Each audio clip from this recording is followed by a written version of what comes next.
요 내용은 좀 정리를 해서 3부니까요. 네. 딥시크가 대체 뭐 하는 친구인데 그렇죠. 이렇게 난리인가를 한번 정리를 해볼 필요가 있어서 가져와 봤습니다. 네. 자, 화면 보여주시죠. 자, 딥시크 모먼트라고 제가 제목을 쳐봤는데 일단 오른쪽에 있는 분은 알렉산더 왕 스케일 AI라는 회사의 CEO입니다. 지난주 금요일 날 우리 시간으로 저희 3부 지나갈 때 CNBC와 다보스 포럼에서 인터뷰를 했고요. 화면에 보이시는 분은 1997년생 포브스 선정 가장 어린 억만장자다. 이렇게 선정이 됐던 분이라고 네. 합니다. 자, 이 알렉산더 왕 CEO의 인터뷰 내용에서 나온 것은 이것이었습니다. 저희가 사실관계를 조금 바로 잡자면 네. 요 분이 딥시크를 개발하신 분은 아니고요. 네. 이 뭐랄까 중국의 AI 상황을 가장 정확하게 이야기해 줄 수 있는 사람으로 CNBC가 모셔서 인터뷰를 한 것입니다. 그래서 어떤 이야기를 하냐? 미중 경쟁은 AI 전쟁이고 딥시크 연구소가 최근에 GPT-5.1급 딥시크인 R1을 공개했다까지는 이제 팩트죠. 네. 그런데 지난달 성탄절 기점으로 그때 V3 버전의 딥시크가 배포가 됐습니다. 어허. 미국이 우세하던 상황에 변화가 왔다라고 왕 CEO가 이야기를 하면서 네. 중국이 AI 컨트롤에도 불구하고, 그러니까 미국의 이 수출 규제에도 불구하고 예상보다 많은 H100을 보유하고 있다라고 하고 있습니다. 그 어떤 것도 아니고 H100, 요거는 호퍼 칩이죠. 네. 호퍼 칩은 엔비디아의 현재 가장 최신 칩인 블랙웰의 전신 칩인데 네. 충분히 AI 스케일 GPU로는 좋은 성능을 가지고 있고 현재 중국에 수출이 금지된 제품입니다. 네. 이거를 무려 5만 개를 음흠. 가지고 있다라고 이야기를 하는데 참고로 현재까지 우리나라에 호퍼 칩이 몇 개 있냐라고 알려진 개수가 있다면 얼마일 것 같습니까? 몇 개나 될 것 같습니까? 10개? 대한민국에 2,000개 정도 있다라고 현재까지 2,000개? 알려지고 있습니다. 네. 참고로 요 호퍼칩 플러스 블랙웰 칩셋을 지금 XAI가 10만 개를 가져가는 게 올해 상반기까지의 목표라고 목표치죠. 합니다. 그런데 우리나라 2,000개 정도 있다라는 네. 말씀을 드리고요. 그러면서 AGI 도달까지 2년에서 4년 정도 걸리는데 이게 이제 의미심장하죠. 트럼프 임기 내에 가능하니까 미국 분들은 걱정하지 마라. 이렇게까지 끝내서 인터뷰는 나쁘지 않았습니다. 네. 그런데 월스트리트저널에서 이런 네. 기사를 주말 사이에 냈습니다. 정확히는 26일 날 냈는데요. 중국 AI 모델에 실리콘밸리가 열광하고 있다라면서 이런 제목을 냈습니다. DeepSeek is called amazing and impressive 라고 이야기를 하는 모델을 하는데 하이플라이어라는 AI 그 헤지펀드 회사의 AI 부문에서 이 개발을 한 그런 AI라고 합니다. 80억 달러 규모의 헤지펀드 회사가 이제 어느 정도의 사업 영역 안에서 AI를 따로 조각을 내서 개발하고 있던 거예요. 네. 어떤 요인이냐?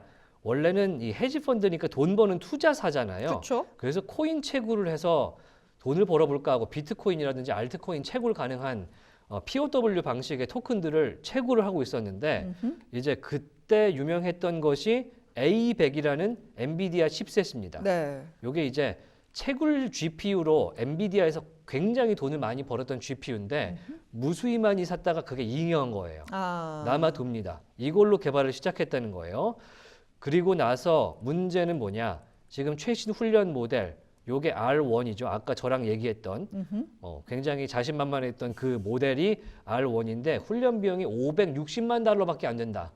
라고 월스트리트저널이 보도를 해서 여기서 난리가 난 겁니다. 이 지점에서. 이 포인트가 엄청나게 난리가 난 건데 왜냐면 한화로 이 최신 버전 특히 GPT-5.1을 뛰어넘거나 비슷한 수준이 80억밖에 안 들어 라고 하는 것인데 요거에 GPT, 오픈 AI가 이 비슷한 성능 가질 때 네. 얼마 썼냐면 1억 달러 썼습니다. 1억 달러. 1,200억에서 1,500억 원을 썼습니다. 원. 그러니까 20분의 1밖에 돈을 쓰지 않고 이걸 만든 지금 거예요. 중국 회사가 이걸 개발했다라고 하는데 심지어 무료로 그러니까요. 푸는 돈도 안 버전을 개발을 했다는 것이고요. 네. 그러면서 V3 논문 전 버전 기준으로 H800으로 훈련했다고 하는 것입니다. 네. 그때 들어간 칩셋이 2,000개밖에 안 들어갔다. 여기가 또 뒤집어지는 포인트인 겁니다. 그렇죠. 지금 몇만 개를 써서 지금 XAI라든지 여러 하이퍼스케일러들이 최소 4만 개 정도 쓰고 있다라고 얘기가 들어가거든요. 그것도 네. H100으로. 네. 그런데 2,000개의 H800으로 훈련시켰다. 이거 가성비가 말이 되느냐라는 이야기가 그러니까요. 나올 수밖에 없는 상태이기 때문에 놀랄 수밖에 없는데 네. 성능도 말이 안 됩니다. UC 버클리에서 챗봇 아레나 평가라고 유명한 이런 생성형 AI 평가는 그런 순위 매김이 있는데 일부 부분이 클로드라든지 그록을 넘어섰다라는 이야기가 나옵니다. 극강의 가성비. 극강의 가성비를 보여주는 상황에서 시장이 여기서 엄청나게 뒤집어졌고요. 하지만 그럼에도 오픈 AI 전 임원은 리소스를 제약했기 때문에 종종 창의성도 만들어내는 것이라면서 뭐 그럴 수 있는 상황이라고 이야기도 하긴 합니다. 네. 그럼 시장이 놀란 건 이제 그 포인트였죠. 엄청 싸면서도 2,000개밖에 안 썼다. 정말 560만 달러밖에 쓰지 않았느냐. 이 포인트가 중요할 텐데 네. 논란이 많이 됐죠. 이 깃허브의 이 뭐랄까 오픈 소스를 이 뭐랄까 이 가져와서. 이 딥식이 올렸는데 레딧에서 그 오픈 소스에 올라온 일종의 뭐랄까 매뉴얼 네. 이런 게 이제 논문이 이제 포함되겠죠. 네. 이렇게 써라 네. 이런 거야라고 설명하는 설명서가 있는데 네. 요거를 뜯어봤더니 그거 아닌 것 같은데라는데 그 이렇게 돈으로 만들 수 없을 것 같은데. 네, 그럴 것 같은데라면서 이런 문구들을 찾아냅니다. 어떤 네. 거냐면 2048대 H800을 가동시켜서 만들었고 시간당 $2의 대여 비용을 썼다라고 대여 써 비용? 있습니다. 여기 맨 윗줄에 써 있어요. 네. 잘 한번 보시면요. 제가 한번 요게 그 논문인데요. 네네. 매뉴얼로 보인 논문인데 이 딥식 V3 버전을 훈련시키는데 H800을 $2의 렌탈 프라이스 이 H800 칩을 빌려서 $2 정도의 하나당 $2의 H800을 빌려서 썼을 때 요 정도의 코스트가 됐다. 그러니까 토탈 요 정도. 그러니까 80억 원 정도밖에 쓰지 않은 것이다라고 네. 딱 테이블 1 첫 번째 도표에다가 딱 받고 시작을 합니다. 첫 번째로. 그래서 시장에서 이게 맞냐라고 의심을 할 수밖에 없는데 네. 뭐냐면 맨 밑에 알고리즘과 아키텍처 데이터 관련 사전 연구 비용은 제외되었다라고 논문에 써 있습니다. 진짜 그런지 보실까요? 자,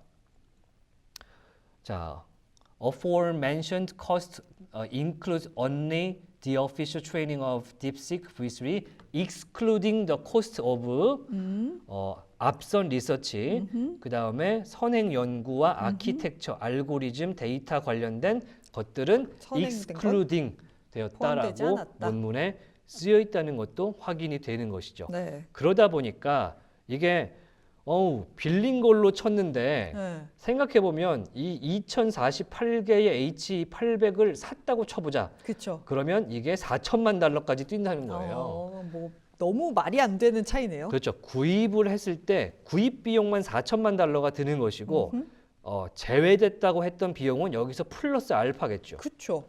그러면은 너끈히 잡아도 6천에서 8천 가까이 들었을 것이다 네. 라는 이야기가 나오고 있는 것이고요. 그럼 오픈 AI가 썼다는 1억 달러 요 수준에 근접하지 않겠습니까? 비슷하죠. 비슷하죠. 그래서 시장에서는 사실 오늘 프리마켓장이나 대의장에서 이렇게 크게 하락하는 것에 대해서 약간 모멘텀을 되게 너무 크게 빠지게 가져간다라는 측면의 해석도 지금 과도하다. 현재 네. 가져가고 있기 때문에 오늘 메타의 반등도 그렇게 이해할 수 있겠다라는 네. 말씀도 좀 드려보고요. 네. 그리고 AMD 관련돼서 오늘 AMD가 5% 정도 빠지고 있는데 AMD가 연루된 거 아니냐라는 이야기가 나왔습니다. 그러니까요. 뭐냐면 요 논문 말미에 어떤 것들로 연산이 가능하다. 왜냐하면 그냥 아무 CPU나 가서 그냥 다 아무 넣으면은- GPU나 넣으면 안 되니까 네. 뭘 쓸 수 있냐라고 했는데 엔비디아 거, AMD 거 그리고 화웨이 GPU로 연산할 수 있어요. 라고 매뉴얼에 써 있습니다. 네. AMD 걸로 연산했다는 얘기가 아닙니다. 그렇기 네. 때문에 현재 AMD 관련돼서 AMD가 쓰였다는 것은 사실은 아니다라고 말씀을 드리고요. 네. 밑에는 요거 다른 내용이고요. 지금 뭐 호주, 캐나다, 중국, 싱가포르, 미국, 영국, 한국에서도 지금 1위 하지 않을까 생각되는데 네. 전부 1위를 하고 있어서 시장이 굉장히 특히 오픈 AI, 샘 알트먼이 크게 패닉하고 있는 상황으로 보입니다. 네. 그중에 누가 더 패닉하냐? 오늘 반등하고 있는 메타가 엄청 패닉하는데 미국에도 우리나라의 블라인드 앱 같이 생긴 게 똑같은 게 있더라고요. 블라인드 로고도 같은 게 비슷하죠. 있어요? 네, 누가 원조인지는 여러분의 판단에 맡기겠습니다. 그래서 거기에 있는 한 사용자가 이렇게 글을 올렸는데 무슨 네. 내용이냐? 현재 딥시크를 분해하고 무엇이든지 무엇이든지. 네, anything 카피하고 있다. 오. 라고 합니다. 그러니까 지금 여기 써 있죠. copy anything, 아하. everything we can from it. 우리가 얻을 really? 수 있는 모든 것을 적용하려고 하고 있다. 이거 네. 과장 아니다. 음흠. 이거 찐이다. 이렇게 얘기하고 있고요. 네. 그 다음에 지금 운영단, 그러니까 회사단의 걱정은 여태까지의 막대한 비용과 앞으로 들어갈 생성형 AI 들어간 비용을 어떻게 투자자들한테 정당화할 거냐. 라는 그쵸. 걸 굉장히 우려하고 있다라는 맞아요. 이야기를 하고 있습니다. 저는 이거 보고도 놀랐는데요. 이 부서의 팀장급들이 있잖아요. 네. 그러면은 이 단일 메타의 팀장 한 명이 쓰는 돈이 딥시크 V3에 들어간 전체 비용보다 더 많다라고 근데 하고요. 팀장이 근데 수십 팀장이 명이요? 수십 명이다. Dozens of 리더라고 합니다. 와. 그러면서 R1 버전은 뜯어보니까 V3보다 더 무섭다. 와. 라면서 이야기를 하는데 일단 이제 메타 사람이 이제 인증을 해서 글 쓰는 거기 때문에 그렇죠. 앞으로도 좀 더 많이 쓸 테니까 기대해라 뭐 이런 얘기도 하고 있는 상황이고요. 네. 그리고 샘 알트먼은 이런 얘기를 꺼냈습니다. 이 와중에. 왜냐? 이거 일명 쫄았거든요. 그렇죠. 그래서 무료로 풉니다. 뭘? O3 버전. 진짜요? 이게 앞으로 나올 차세대 버전의 미니 버전은 약간 축약된 버전인데 네. 물론 유료 버전도 있지만 사실 차이가 없죠. 왜냐하면 유료 버전은 검색할 수 있는 토큰의 개수를 많이 줘서 여러 번 해도 검색할 되게. 수 있게. 네. 그러니까 계속해서 사진을 생성해줘라고 음. 할 수 있는 게 유료고 네. 미니는 제한된 건데 개수가 제한돼 있죠. 그것도 횟수가. O3 버전을 풀겠다라고 어. 빅뉴스라면서 긴급하게 올립니다. 네.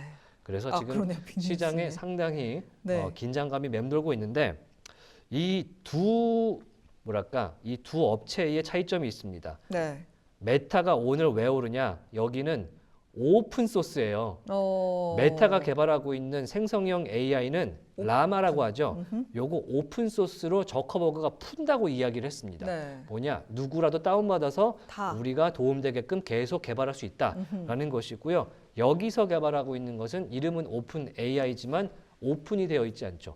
폐쇄형으로 운영되고 있기 때문에 현재 같은 기조를 가져가는 메타는 오히려 오픈 소스니까 네. 이런 딥시크라든지 이런 것들을 적용을 해서 풀기가 쉬울 것 같고요. 그렇죠. 마이크로소프트의 백업을 받고 있는 이 오픈 AI는 사실은 폐쇄형이기 때문에 자체적으로 성장을 할 때 어디까지 와 있는지 공개가 안 되니까 네. 조금 더 투자자들에게 조금 불편함을 줄 수 있는 그런 측면이 될 수 있을 것 같습니다. 네.